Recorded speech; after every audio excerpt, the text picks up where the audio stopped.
Faith Science Podcast. My name is Tyler Bublitz, and welcome back to the fifth Sunday after the Epiphany for the week of February 4th, 2024, and I'm excited to have you here. I'm excited to dig into this week's podcast, and I'm excited that first and foremost, I'm going to open up this podcast with saying thank you. I know as I am recording this, it's right at the end of January, and it's been a really good month. It's been a really solid month. I really have enjoyed watching and kind of seeing how this is coming together early on this year. I have a really good feeling about this year, and I'm excited that we have a core group here on the journey. The first few weeks, these numbers have been fantastic. So thank you for tuning in. Thank you for joining in. And as we've talked about, I feel like this is a year to challenge us to let's grow. Let's prepare for worship week to week. And sometimes that means even sharing it with other people so that we are all prepared for worship. I think it's such an exciting and fun thing to be prepared for worship in a way that most of us typically aren't. Going through the text beforehand, I think does open up our eyes to a new way of looking at this stuff. And it's so exciting to be looking at and thinking about it in that way. And I'm also just excited. Here we are, end of January. How are some of these different goals and resolutions going? I hope they're continuing to go well. I know there's a lot of fun things, and we're not even 35 days into the year. We're doing great. There's a lot of time here left. There's a lot of things to continue to do. So let's just jump into the question that we had for last week, which was, are you currently participating in or previously participated in citizen science? And if so, what? And I got a couple of responses back. One of them talking about even just working within different state parks or different things of that nature and the different friends of societies. And I think that's awesome because there is a lot of great work that can definitely be done to help with bigger science projects of the like and such coming from groups like that. And they're a very important thing. But one thing I'll definitely throw out that this person said that they kind of got a little old for citizen science. And I would disagree.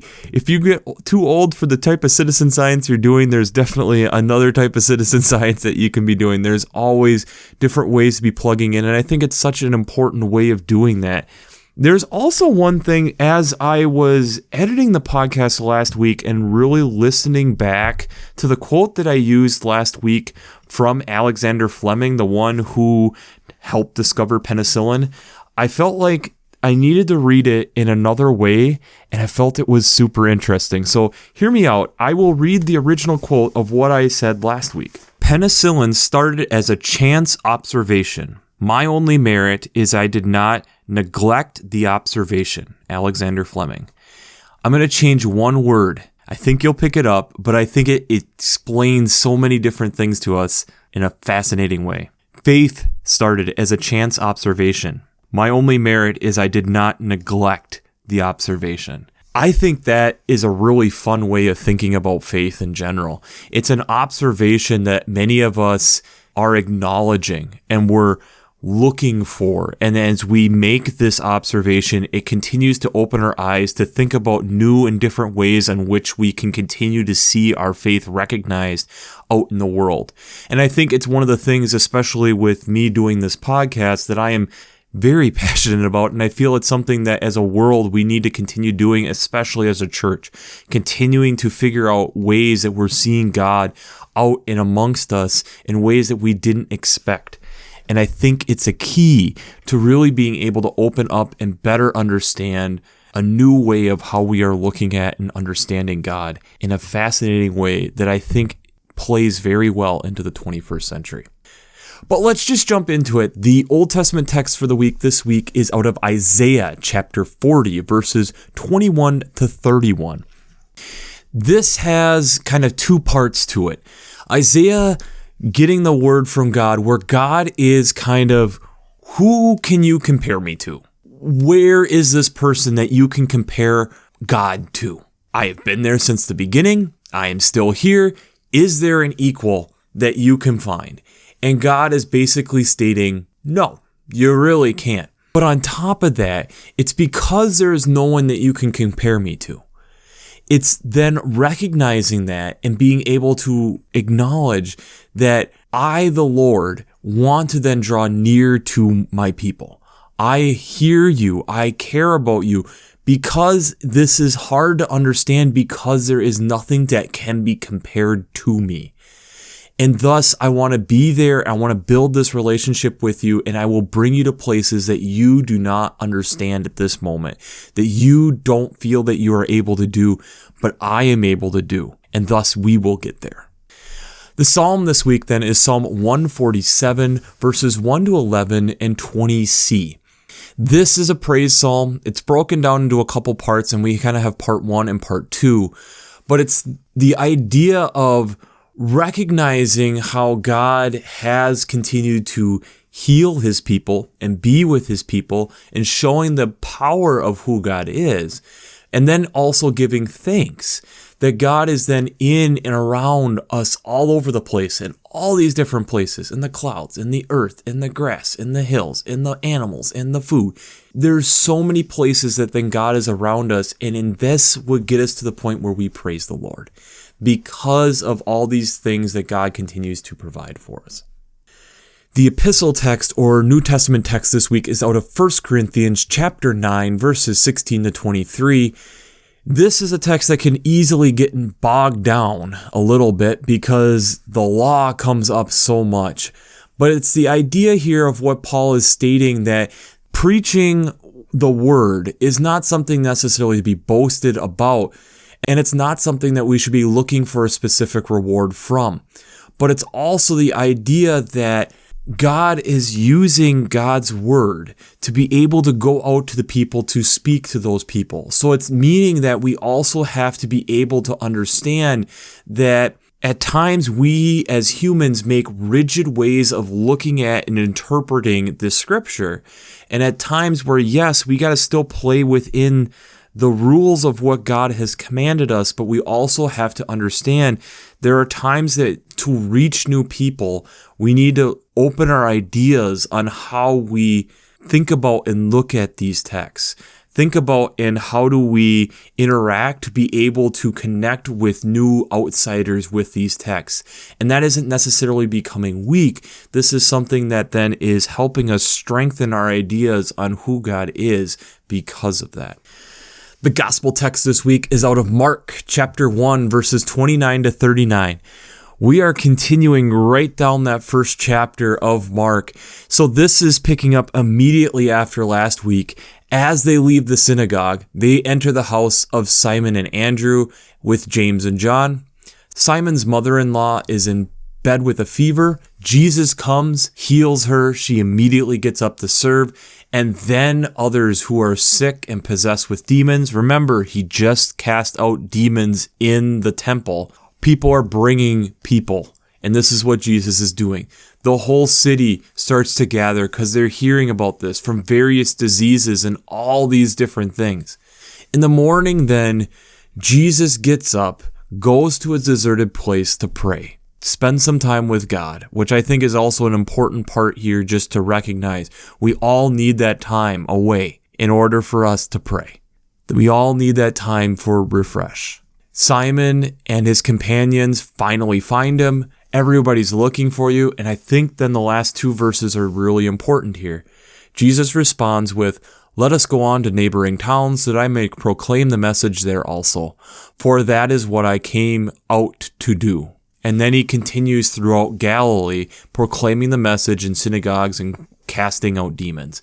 This idea of how Jesus is not staying put. Jesus is pushing his early disciples to continue to move. This is not a stationary thing. This is not something where we get comfortable. This is something where we need to continue to move forward. This is not a faith where we're just constantly in a state of comfort. We are told to continue to be uncomfortable and push forward with our faith in order for us to continue to grow.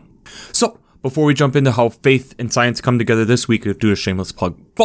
Working Preacher. If you haven't checked out Working Preacher, I highly recommend it. Between their Sermon Brainwaves podcast, their commentaries, their discussions. Since I'm not an ordained minister, I use them on a weekly basis to help give me some ideas, some different directions, and there's some great commentaries and great other podcasts over there. So if you haven't checked out workingpreacher.org, I'd highly recommend it. I'd also highly recommend checking out Vanderbilt's Divinity Library. I really enjoy looking at the Revised Common Lectionary week to week. I like how they lay out the text week to week. I like how they have art, prayers, hymns, colors that are used within these texts. I think it's a great resource. If you haven't checked out the Revised Common Lectionary coming from Vanderbilt's Divinity Library, I highly recommend it. I really enjoy using it, and I use their texts every single week. If you're a high school student, I also highly recommend checking out Gustavus Academy for Faith, Science, and Ethics at Gustavus College. I was able to go to this week last year. I'm in early discussions to see if I can make an appearance this year. I'm checking my schedule, and I'm really excited to announce they are coming back again, and this year's topic I think is so exciting. It's on how and why do we sleep, revelations in rest. We have talked about this a little bit in the podcast, so I am really, really excited to hear what they have to say on this. They're having a sleep scholar come in and talk about this stuff. It's a super exciting week. If something like faith and science is exciting to you and you're a high school student listening to this, please seriously look into doing this. It is from June 15th to the 21st in 2024 at Gustavus Adolphus College. And I'll even say this, if you are really interested in going, feel free to reach out to them for scholarships, but I also have a coupon code. So if you are interested, please reach out and I can share that coupon code with you. I am really excited about the Gustavus Academy for Faith, Science, and Ethics this upcoming year. Finally, I'd also like to shout out the Green Blades Preaching Roundtable and the Green Blades Rising Publications. They are the first link in the show notes under the references section. It's a great place to be checking out different commentaries, discussions, echoes, and urgencies about the environment, thinking about these different texts. If you enjoy listening to me talk about faith and science week to week for a half an hour every week, you would enjoy checking this stuff out. I'd highly recommend going out into the show notes and taking a peek at those. Jesus challenging us to continue to go out, I think sometimes is hard. We like being in a comfort zone, especially here, being a United States citizen. We have a very comfortable faith overall. We haven't really necessarily seen a ton of persecution.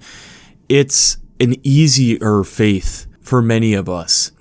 And we even have where Paul is talking about in the letters on how we need to be able to adjust how we are understanding or talking about the gospel at moments, but still falling within the law to be able to make sure that we are getting a picture of God and being able to make it relatable to others around us.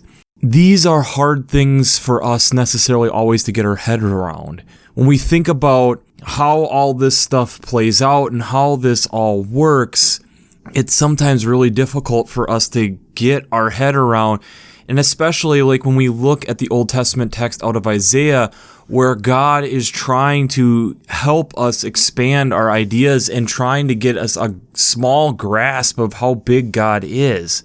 It's hard. It's really difficult for us to understand, but I think that's where it's also that venturing out into deeper waters, that venturing into something that isn't necessarily comfortable, that continued to trust and walk deeper, is something that is super important.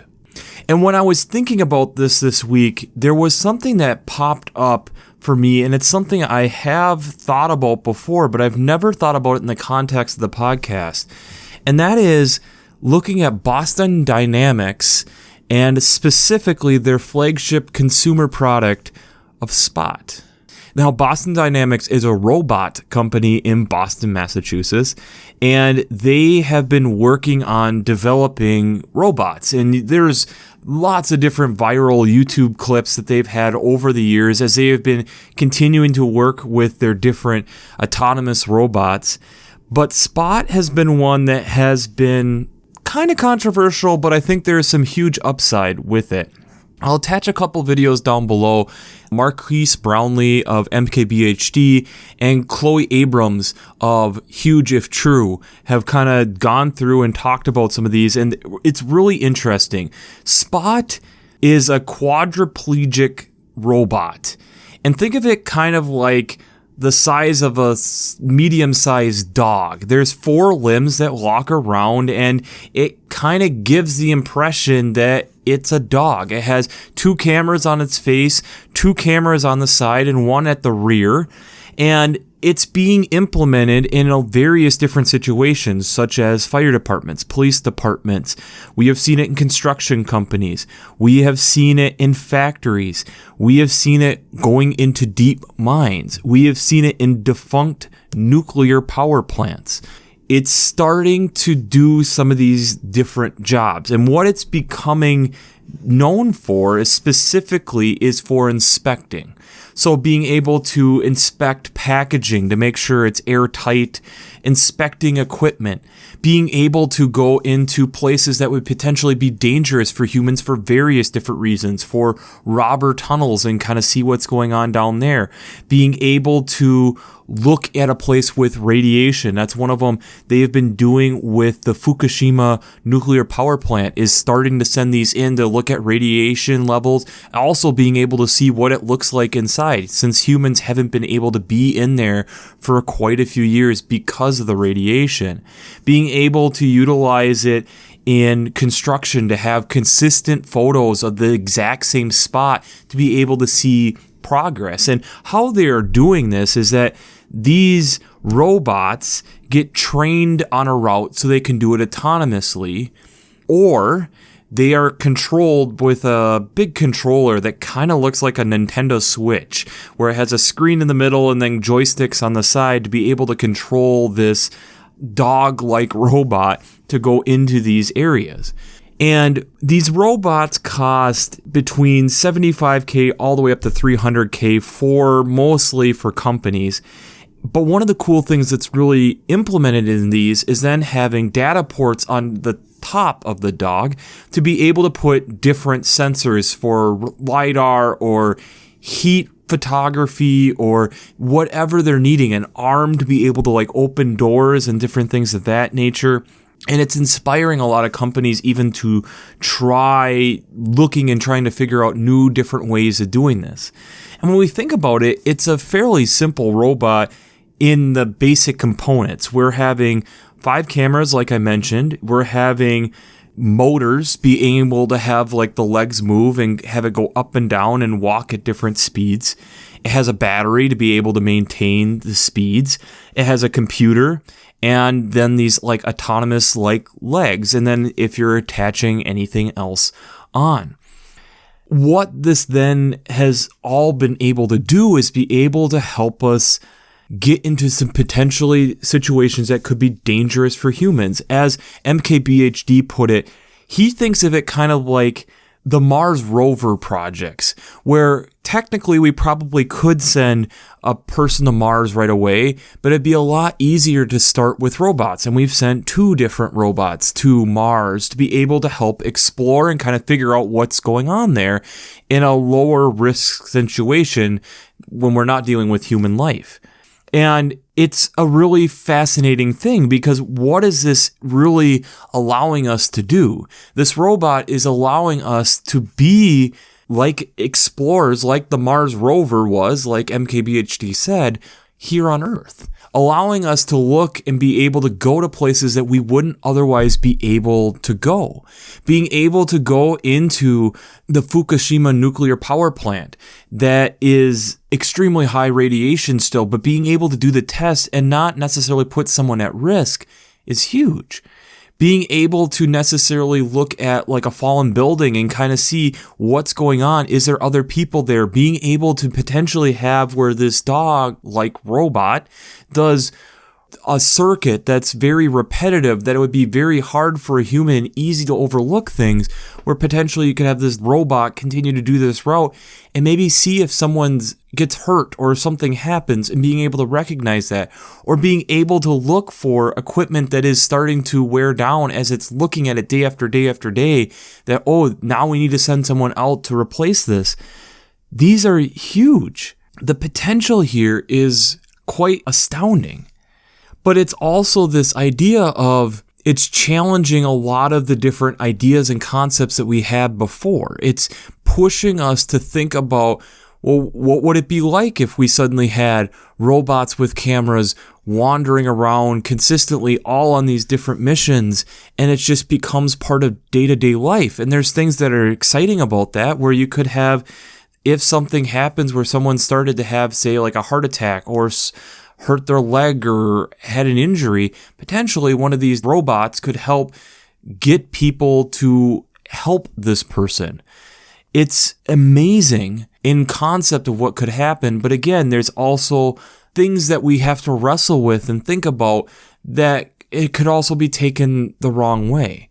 And one of the things that Chloe Abrams brought up that I think is a really interesting analogy to be thinking about with these is if we think back 100 years ago, this is very much what the plane was. And now we look at transportation by air being one of the safest, if not the safest way of us being able to transport ourselves around the world. But yet, if we think back 100 years ago, that's really scary. And that's where Spot is kind of at. And we have to then take this into consideration when we're looking at this text, especially coming out of Mark. What Jesus is doing is expanding our ideas and vision of God. We have to remember, specifically looking at like the Isaiah text, on here God is being, okay, remember how big I am, but I'm wanting this relationship with you. And yet the people are struggling with this idea and being able to fully grasp it. We see Psalms like that where we get glimpses of how big and how vast and how awesome God is, but it's hard to conceptualize. Here, then, Jesus comes and is physically with us, and look at what we've seen. Jesus comes, gets baptized, goes to the temple, talks to the scribes, impresses the scribes, casts out a demon, really impresses the scribes, leaves, heals Simon's mother-in-law, then heals the sick and casts out more demon, goes, leaves to pray. His disciples come and get him. Whoa, he's challenging them. We need to keep going. We aren't sitting and getting comfortable. This is not who I am. There's more to do, which then is this calling to us to continue to go deeper. If we think about what Spot's trying to do, Spot is trying to help us understand to be able to go deeper. It's helping expand our vision, expand our knowledge, expand our understanding for us to go deeper in like the Fukushima nuclear power plant or deeper into a mine that we wouldn't send a human into. This expands our understanding of who God is, and it allows us to be able to go deeper. And that's what also then Paul is kind of reiterating in 1 Corinthians. He is trying to help us get around the idea of that we cannot get stuck with our understanding of who God is. We have to continue to grow. We have to recognize that yes, there's these laws, but yes, we also have to be able to not get where we're adding additional human things to that we're missing then the blessings of what the gospel is and preventing us from going out and sharing, preventing us from going out and understanding more about God. This is what Spot is really all about. Yes, there is tasks and different things that a lot of it humans can do, but it's also sometimes the tedious work, the different things that's allowing us to be able to go deeper, use our minds deeper, being able to expand our understanding and go deeper. And that is important.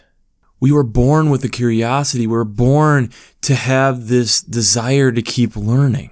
And I think there's in this, we see even in Mark here, that God, as Jesus came to be with us, is showing that Jesus is wanting that to be that curious part of us to be in faith as well, to be in how we interact with the world as well.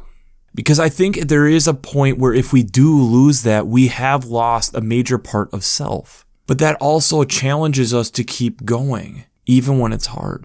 I give a lot of respect to my wife. There's a lot of things that we both have to keep fighting and wrestling with and continuing to go deeper and trying harder. Doing this podcast week after week is an example of that. But I know right now, and I can't get into all the details, but she's looking at taking on a very difficult challenge, and I am so proud of her that she is preparing for this to take on this challenge. And I think that's a healthy thing for us to continue to grow. And I think in our faith, we need to be doing the same thing. I think in life, that's a major part of it. And I think that's what Jesus is reiterating.